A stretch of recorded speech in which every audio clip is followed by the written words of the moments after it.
What's this? A letter for me.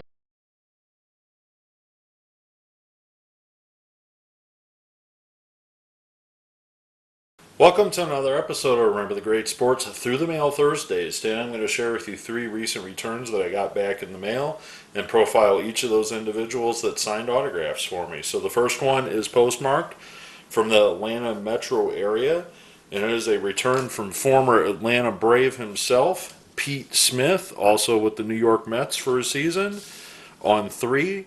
And I actually included a 4th, but he decided not to sign that one, so maybe he doesn't like that card, or 3's the limit.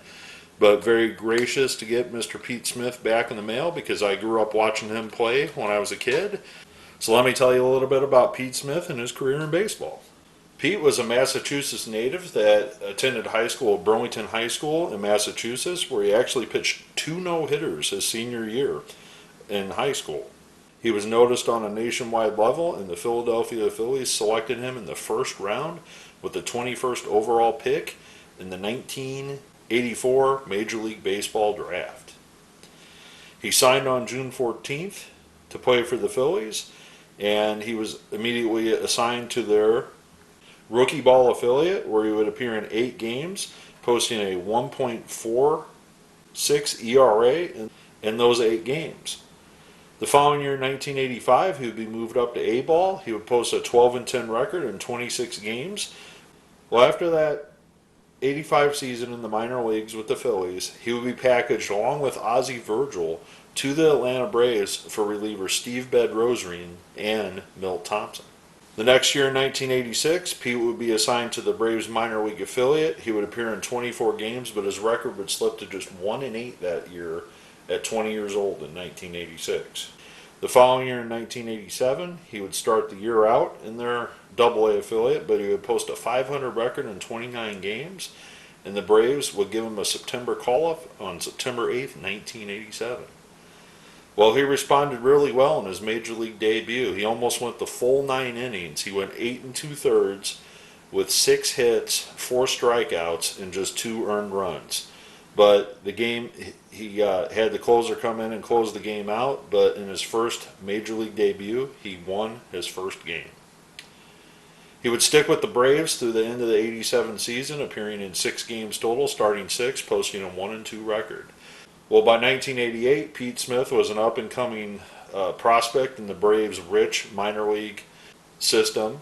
In 1988, he would post a 7-15 record, 7 wins and 15 losses, but his ERA was pretty low, as he kept it at 3.69 in 32 starts.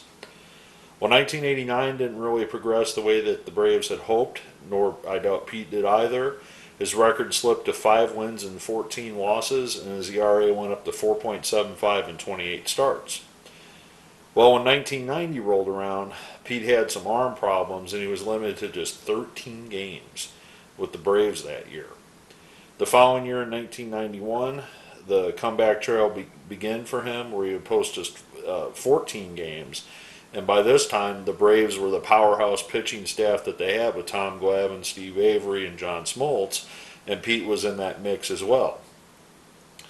Well, after battling those injuries in 1992, he would make a very solid comeback with the 92 Braves, splitting time between their AAA and Major League affiliate. But in those 12 games in 1992 for the Braves, Pete would post a 7-0 record with a 2.05 ERA. Big expectations were with the Braves in 1993. Not only did they add Greg Maddux to their pitching staff, but Pete was coming off that 7-0 season, but unfortunately things didn't work out, and in just 14 games started, 20 overall, Pete's record slipped to just 4-8 that year. Well, he was part of that 93 Braves pitching staff, which again featured future Hall of Famers on it, and the Braves felt that Pete's presence was no longer needed and traded him that offseason to the New York Mets for Dave Gallagher. His first year at the Mets threw him into the fold. He started 21 games with them. His record was just 4 wins and 10 losses, and his ERA was 5.55. That 1 year with the Mets, which was strike shortened, he would come back the following 1995 season and appear in a split season between the Florida Marlins minor league affiliate in the Cincinnati Reds. In the majors with the Reds, he would appear in 11 games for them that year before being released and finishing out the year with the Florida Marlins in their AAA affiliate. After he finished out that year with the Marlins, he would sign on with the San Diego Padres. He would spend the entire 1996 season in their AAA affiliate, posting an 11-9 record. However, in 1997, he would appear in just 6 games in AAA for them before he would be called up for 37 games with the Padres, posting a 7-6 record that year. In 1998, he would return to the Padres to start the year, but after 10 games, he would be then traded to the Baltimore Orioles for a minor leaguer, basically. And after his time with the Orioles, he would go just 2-3 in 27 games for the Orioles. The Orioles would let him go, and he would then go sign with the San Diego Padres again and split time between the Padres and the St. Louis Cardinals AAA affiliates in 1999 before hanging up as a career. I'm not really sure after his retirement from baseball as a player what he did after 1999. However, I'm aware that obviously you moved back to the Atlanta metro area where he's living today. So I want to thank Pete for signing the 3 cards that he signed for me, and we'll move on to the next return. All right, so this next one comes back. I can't really tell because it got messed up in the mail.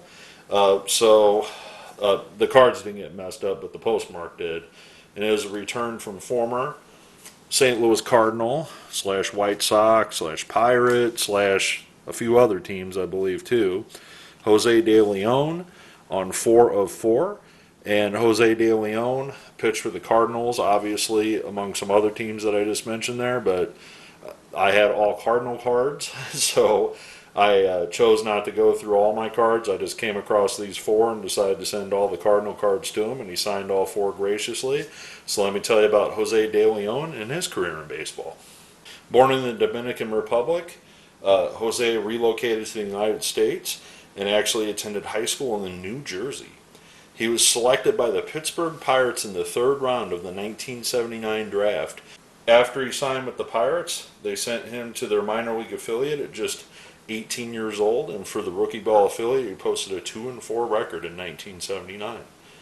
In 1980, he was converted to a starter full-time, and he posted a 10-15 record, and he would stay in the minor leagues for the Pirates, moving up the ladder to AAA in 1983, and he would post an 11-6 record in 1983 and then get the call to the major leagues to make his major league debut on July 23rd, 1983.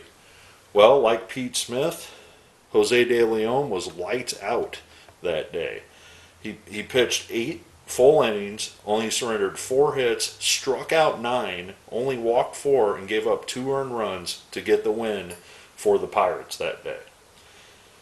He would finish out the year with the Pirates, appearing in 15 games, posting a 7-3 record with a 2.83 ERA. Well, with this showing, the Pirates had full intentions on making him a full-time starter in 1984. He made the club out of spring training. However, in 30 games, he posted just a 7-win, 13-loss season, but his ERA was down at just 3.74.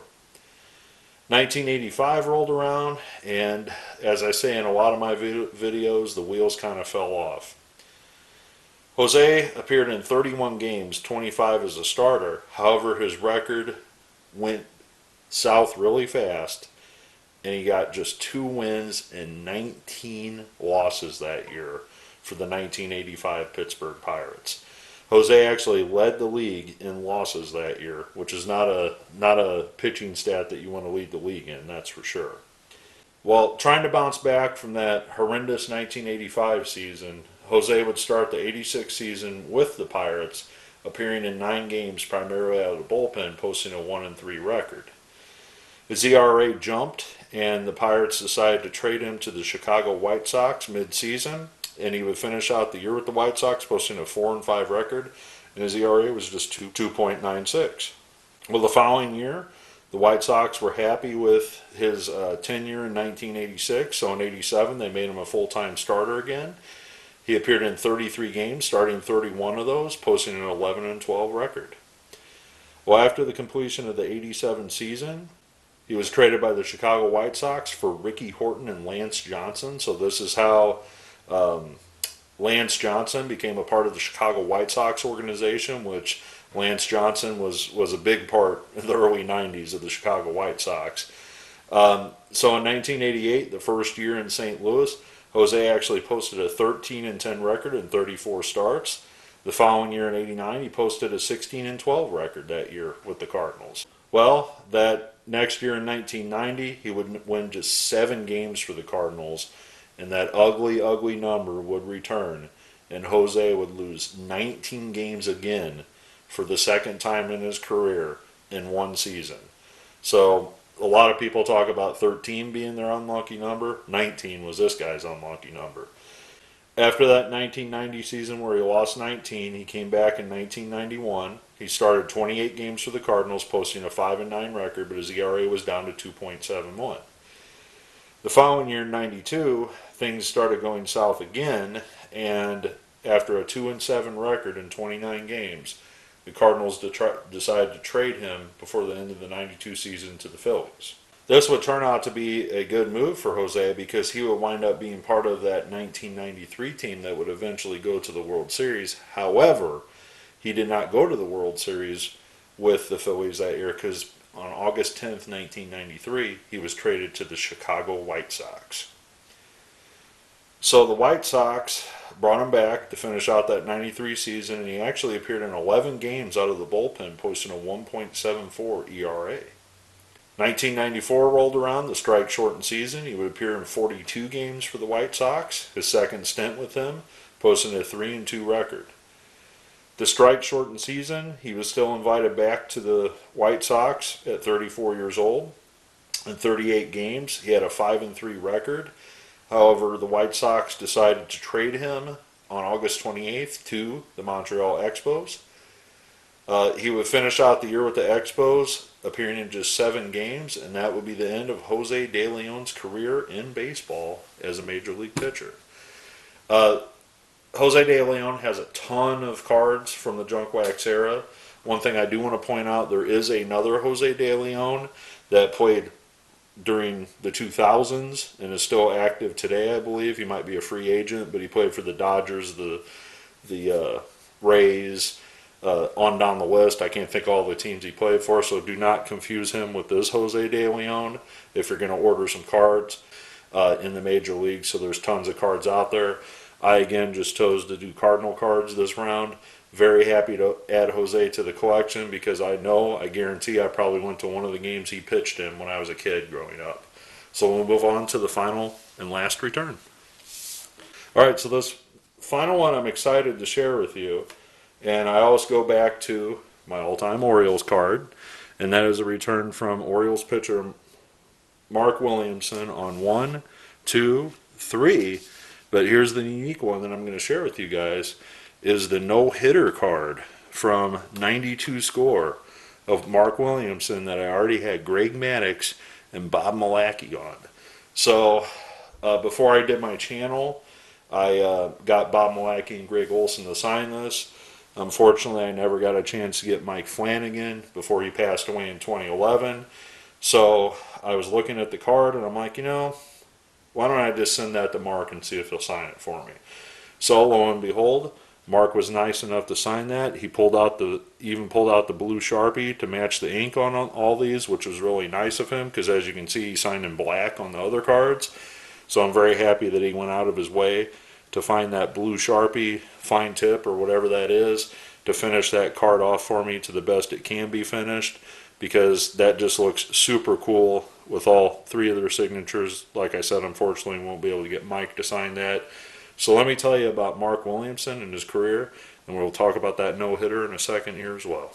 Mark Williamson, a California native, pitched his high school ball in California. He actually went to Grossmont College and then later San Diego State University to pitch for their baseball program. Well, scouts noticed Mark while he was at San Diego State because he was selected twice in the draft. He was first selected in 1981 in the 12th round by the Kansas City Royals. He chose not to sign and stayed in college instead. In the following year, the hometown San Diego Padres drafted him in the 4th round in 1982, and this time he signed. Well, after finishing out his college baseball season in 1982, he signed with the hometown Padres, and they assigned him to their Class A affiliate, where he appeared in 26 games as a relief pitcher, posting a 7-5 record. The following year in '83, they moved Williamson up to Double A, where he appeared in 47 games, posting a 16-3 record. The next year, he would be sent back down to Single A, posting a 10-12 record, appearing in 56 games out of the bullpen, but his ERA went down to just 2.90. From 1985 and '86, he would move his way up through the Padres system, and then after the Padres finished the 1986 season, they decided to package Mark along with Terry Kennedy to the Baltimore Orioles for Storm Davis. So this is how Storm Davis became a San Diego Padre for the brief time that he was with the Padres. Well, in 1987, he had just appeared in one game in AAA for the Orioles, and the Orioles brought him up on April 8th, 1987, at 27 years old, where he would make his major league debut for the Baltimore Orioles. Unfortunately, things didn't work out as well as it did for Pete Smith and Jose DeLeon for Mark, and he actually was tapped with a loss that game after pitching in 1 2/3 innings for the Orioles. Well, he would finish out that '87 season appearing in 61 games as a rookie, posting an 8-9 record for that Orioles team. The following year, in 1988, the Orioles were not a good team, and despite that, Mark was in their bullpen, appearing in 37 games, posting a 5-8 record, but his ERA was nearly 5. The next year, however, in '89, Mark would have a breakout year. 65 games, 10 wins, and 5 losses with just a 2.93 ERA. You know, that's pretty lights out for a middle relief guy. The following year in 1990 would get even better, where he would post an 8-2 record with a 2.21 ERA. However, he wouldn't pitch in as many games and just appear in 49. Well, 1991 rolled around. He would appear in 65 games for the Orioles that year, and more significantly, on July 13th, 1991, he would pitch in a combined no-hitter along with Bob Malecki, Mike Flanagan, and Greg Olson. This obviously was a career highlight for him in July of 1991. The following year, he would get off to a great start with the Orioles in 1992. He would post just a .96 ERA in 12 games before getting injured. Well, unfortunately, the injury would preclude him from pitching too many more games that year in the majors, and he would finish out the year spending time in their minor league affiliate, appearing in 10 games. Well, in 1993, he came back with full strength, and he appeared in 48 games that year out of the bullpen, posting a 7-5 record. In 1994, he again appeared in 28 games, posting a 3-1 record. However, the strike-shortened season ended his career, more or less. From what I can tell, he did not try to make a comeback after the '94 strike. And after that, he moved back to San Diego, the San Diego area, and according to his Wikipedia page, he was working as a real estate broker. I'm not sure if he's still a real estate broker, but that's what he decided to do after he retired from baseball as a player. So super pumped to get this tri-player card signed. I'm not going to be able to get the quad signed, so to speak, because he's passed away. Very happy to get Pete Smith on 3 as well. One of him is a Met, and a lot of you probably remember him from the Braves back in the day. Also very happy to add Jose DeLeon. I'll zoom out so I can show all these to you. But very happy to get all 3 of these guys back. Another one for the all-time Orioles collection. I look forward to your comments below, and as always, happy collecting.